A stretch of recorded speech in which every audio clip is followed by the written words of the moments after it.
नमस्ते विद्यार्थियों, इस वीडियो में हम पढ़ेंगे कक्षा 10 गणित की प्रश्नावली 3.3 का दूसरे प्रश्न का पहला क्वेश्चन। देखिए, अब दूसरा प्रश्न आपसे क्या कहता है उसको समझते हैं। निम्न समस्याओं में रैखिक समीकरणों के युग्म बनाइए और उनके हल यदि उनका अस्तित्व हो विलोपन विधि से ज्ञात कीजिए। देखो, दूसरे प्रश्न में बहुत सारे प्रश्न दिए गए हैं, लेकिन हम इस वीडियो में दूसरे प्रश्न का केवल पहला प्रश्न हल करेंगे। दूसरे प्रश्न में आपसे बोला गया है कि जो आपको समस्याएं दी जाएंगी, मतलब जो प्रश्न दिए जाएंगे, उनके रैखिक समीकरणों को युग्म बनाना है और उनके हल यदि उनका अस्तित्व हो, अगर अस्तित्व होगा तो विलोपन विधि से उनको ज्ञात कीजिए। ठीक है, तो चलिए हम दूसरे प्रश्न का पहला प्रश्न हल करते हैं। देखिए, पहला प्रश्न पढ़ते हैं। पहले क्या लिखा है, यदि हम अंश में एक जोड़ दें तथा हर में से एक घटा दें तो भिन्न एक में बदल जाती है। यदि हर में एक जोड़ दें तो यह 1/2 हो जाती है। वह भिन्न क्या है? ठीक है ना, आपको भिन्न ज्ञात करनी है। तो देखिए, भिन्न में आपको पता है एक अंश होता है, एक हर होता है। ठीक है ना, अंश और हर से मिलकर ही आपकी भिन्न बनती है। तो हमको यहाँ पर मानना पड़ेगा, अंश को मान लेंगे और हम किसको मानेंगे? हर को मान लेंगे। ठीक है ना, तो देखिए यहाँ पर लिखते हैं हम हल, और हल लिखने के बाद सबसे पहले क्या करेंगे? मान लेंगे। क्या मानेंगे? माना अंश बराबर, तो अंश को क्या मान लेते हैं हम? x मान लेते हैं, एवं हर को क्या मान लेते हैं? एवं हर बराबर y। ठीक है ना, अंश को हमने x मान लिया है और हर को क्या मान लिया है? y। तो आपकी भिन्न क्या हो जाएगी? तो भिन्न बराबर क्या होता है? अंश बटे हर होता है। तो भिन्न बराबर क्या होता है? अंश बटे हर। तो x आपका अंश है और y क्या है? आपका हर। तो भिन्न आपकी क्या हो जाएगी? x बटे y हो जाएगी। ठीक है ना, इतना आपने मान लिया है। मानने पर आपको क्या मिल गया? एक आपकी भिन्न मिल गई है। ठीक है ना, तो अंश आपने x माना था, हर y माना था, तो भिन्न क्या हो जाएगी? x बटे y, क्योंकि अंश बटे हर होती है। ठीक है, अब देखिए, अब प्रश्न में जो कहा गया है उसके अनुसार हम प्रश्न को हल करते हैं। तो यहाँ पर लिखते हैं प्रश्नानुसार। क्या लिखेंगे? प्रश्नानुसार, मतलब अकॉर्डिंग टू क्वेश्चन, मतलब प्रश्न के अनुसार। ठीक है ना, आपने लिखा है यहाँ पर प्रश्नानुसार। ठीक है ना, राइटिंग तो आपको समझ में आ रही होगी ये। अब क्या करेंगे हम इसको? देखिए, पहले क्या बोला है, यदि हम अंश में एक जोड़ दें तथा हर में से एक घटा दें तो भिन्न एक में बदल जाती है। अब हम क्या करते हैं, सबसे पहले भिन्न लिख लेते हैं। x आपका अंश है और y क्या है? आपका हर। तो इसने क्या बोला है, यदि हम अंश में एक जोड़ दें, तो अंश क्या है? x है, इसमें एक आप जोड़ दीजिए। ठीक है, आपने जोड़ दिया। उसके बाद क्या बोला? तथा हर में से एक घटा दें। हर क्या है? y है, इसमें से आप एक घटा दीजिए। तो क्या बन गया? क्या बन गया आपका? x + 1 बटे y - 1। अब ऐसा करने पर क्या लिखा है आगे? तो भिन्न एक में बदल जाती है। तो भिन्न किसके बराबर हो जाती है? एक के बराबर हो जाती है, मतलब एक में बदल जाती है। ठीक है ना, इतना आपका हो गया, आपने प्रश्न के अनुसार इतना कर लिया। अब इसका बनाएंगे क्या हम? रैखिक समीकरण। कैसे बनाएंगे? देखिए, y - 1 आपका जो हर है ना, ये भाग में है यहाँ पर। अगर हम इसका पक्षांतर करेंगे इस पक्ष में, तो ये यहाँ पर भाग में है, तो किस में बदल जाएगा? गुणा में बदल जाएगा। तो चलिए हम इसको हल करते हैं। यहाँ पर क्या लिखा है? x + 1, तो वैसा ही रहेगा, x + 1 बराबर जो आपका y - 1 यहाँ पर भाग में है, पक्षांतर करोगे तो 1 के साथ गुणा में पहुंच जाएगा। तो लिखेंगे 1 गुणा y - 1। ठीक है ना, अब देखिए यहाँ पर x + 1 रहेगा, बराबर में क्या है? जब 1 का गुणा y - 1 में होगा तो y - 1 ही आएगा, क्योंकि 1 का गुणा किसी भी संख्या में करो आप, वही संख्या आती है। ठीक है, अब देखिए, जो चर वाले पद हैं उनको एक तरफ करते हैं, जो अचर वाले हैं उनको एक तरफ करते हैं। तो सबसे पहले हम क्या करते हैं, ये +1 का पक्षांतर कर देते हैं। तो यहाँ पर अगर हम +1 का पक्षांतर करेंगे तो ए इस साइड आ जाएगा, तो y - 1 पहले से है यहाँ पर, और 1 का पक्षांतर करेंगे तो ये प्लस में है तो माइनस में हो जाएगा। ठीक है ना, ए हो गया। तो कितना मिल गया आपको? x बराबर y - 1 और -1। ठीक है ना, इतना मिल गया आपको। अब क्या करेंगे हम, जो y है आपका, इसका भी पक्षांतर कर देंगे। तो इसके पहले हम क्या करते हैं, इसको थोड़ा सा सॉल्व कर लेते हैं। -1 जब दोनों संख्याएं माइनस में हो तो जुड़ जाती हैं, तो 2 आ जाएगा, लेकिन माइनस का आएगा, तो -2 हो गया। ठीक है ना, अब देखिए अब क्या करेंगे, जो y आपका चर है ना, इसका पक्षांतर कर देंगे इस पक्ष में। ठीक है ना, तो x, अब देखो y आपका प्लस में है, क्योंकि यहाँ कोई चिन्ह नहीं लगा, मतलब प्लस में रहता है। तो जब आप प्लस की संख्या का पक्षांतर करेंगे तो माइनस में होता है। तो देखो y का पक्षांतर करेंगे तो आपका -y हो जाएगा, बराबर में क्या रहेगा? -2। ठीक है ना, ये क्या है? हमारा समीकरण नंबर 1 हो गया। यहाँ से हमने समीकरण 1 बना लिया है। ठीक है ना, इतना आपको समझ में आ गया होगा। अब क्या करेंगे हम, यहाँ से एक लाइन ड्रॉ करते हैं। अब लाइन ड्रॉ करिए तो प्रश्न अनुसार फिर से चलेंगे। तो यहाँ तक हमने हल कर लिया था, अब आगे बढ़ते हैं। अब लिखा है दूसरी कंडीशन क्या है आपकी, यदि हर में एक जोड़ दें तो यह 1/2 हो जाती है। सबसे पहले हम भिन्न लिख लेते हैं। भिन्न x बटे y है आपकी, ठीक है, जो हमने मानी थी। ठीक है ना, क्योंकि अंश x माना था, हर y माना था। ठीक है ना, अब देखिए यदि हर में एक जोड़ दें, हर क्या है आपका y है, तो इसमें एक आप जोड़ दीजिए। अगर हम क्या करते हैं, हर में एक जोड़ देते हैं तो क्या मिलता है आपको, तो यह 1/2 हो जाती है। तो आपकी भिन्न किसके बराबर हो जाती है, 1/2 के, ठीक है ना। अब इसका करेंगे हम तिर्यक गुणा। देखो 2 का गुणा x में होगा और y + 1 का गुणा होगा 1 में। तो 2 का गुणा जब x में होगा तो आपका 2x हो जाएगा, ठीक है ना। और जब आपका y + 1 का गुणा होगा 1 में तो क्या हो जाएगा आपका, ऐसे लिखेंगे हम, क्या लिखेंगे, 1 गुणा, कोष्टक में लिख लेंगे y + 1, ठीक है ना। अब देखिए यहाँ 2x ही रहेगा बराबर में। देखिए जब 1 का गुणा y + 1 में करेंगे तो y + 1 ही आएगा आपका, या y + 1 ही आएगा, ठीक है। अब देखिए हम इस y का पक्षांतर करेंगे तो देखिए क्या करेंगे, यहाँ लिखेंगे 2x।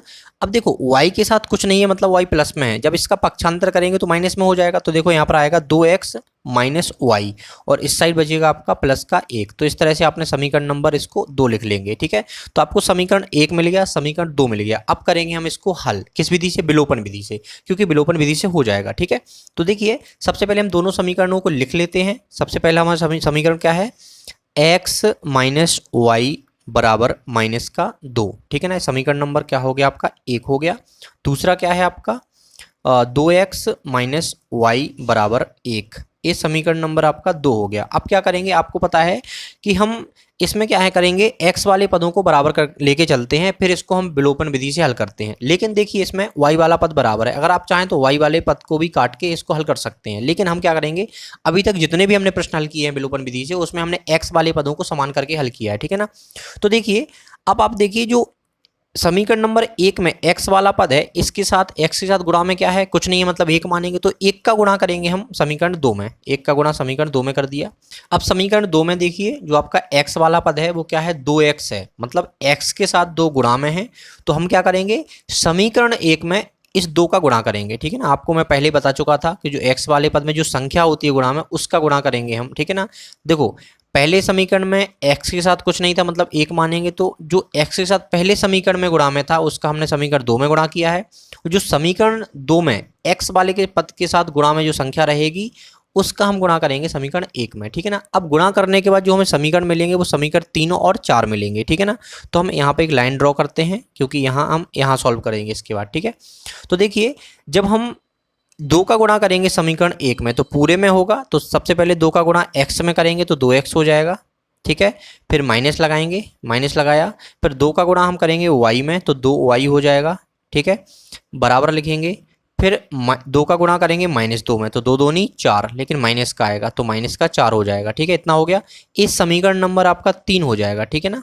अब देखिए गुणा करने के बाद जो समीकरण बनेगा वो 3 और 4 बनते हैं, तो 3 में हमारा बन गया। अब देखो चौथा कैसे बनाएंगे, 1 का गुणा करेंगे हम समीकरण 2 में पूरे में, तब 1 का गुणा करेंगे तो कोई फर्क ही नहीं पड़ेगा, वही आएगा। तो लिख लेंगे 2x - y बराबर 1। अब देखो गुणा करने से आपको क्या मिला है, समीकरण नंबर 4 भी मिल गया। अब देखिए यहाँ पर हमारे जो x वाले पद हैं वो समान हो चुके हैं। अब क्या करना पड़ता है हमको, समीकरण 3 में से समीकरण 4 को घटाना पड़ता है या माइनस करना पड़ता है। तो माइनस करेंगे तो समीकरण 4 में जो आपके चिन्ह रहेंगे वो बदल जाएंगे। अगर यहाँ पर देखिए कि आपका 2 किसका है, प्लस का है, तो माइनस में हो जाएगा। यहाँ इस तरह से लाइन खींचे कि जगह मिल जाएगी थोड़ी। अब देखिए जो आपका 2x है वो प्लस का है तो यहाँ माइनस में हो जाएगा।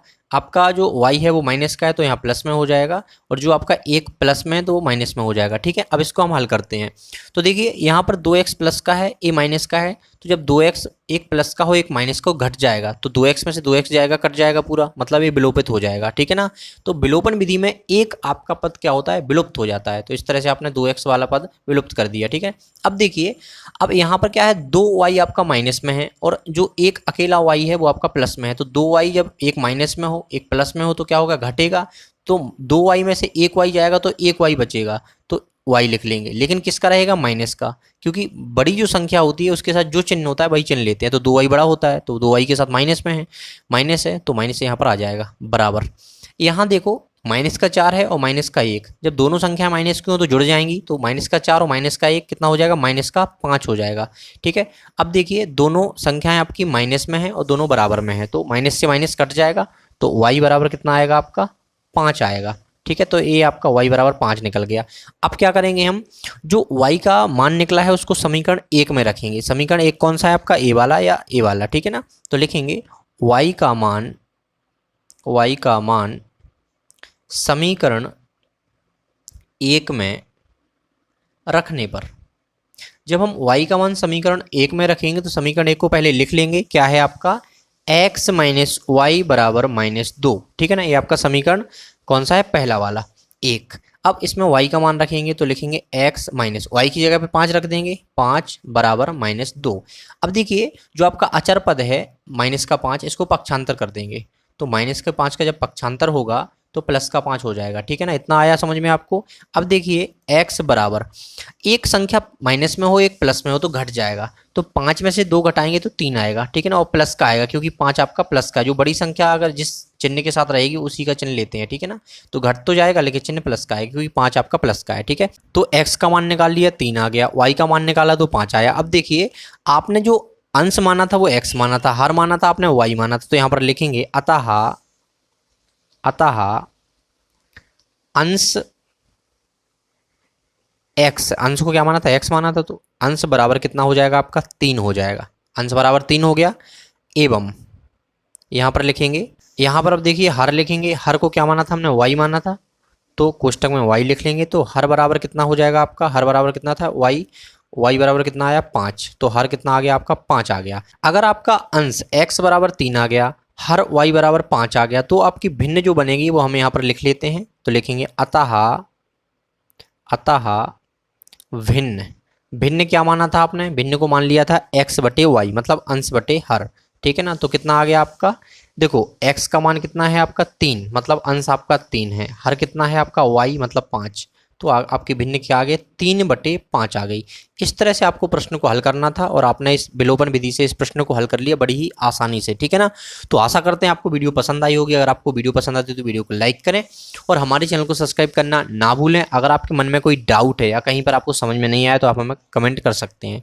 तो इसी के साथ हम आपसे विदा लेते हैं, मिलते हैं अगली वीडियो में। Thanks for watching.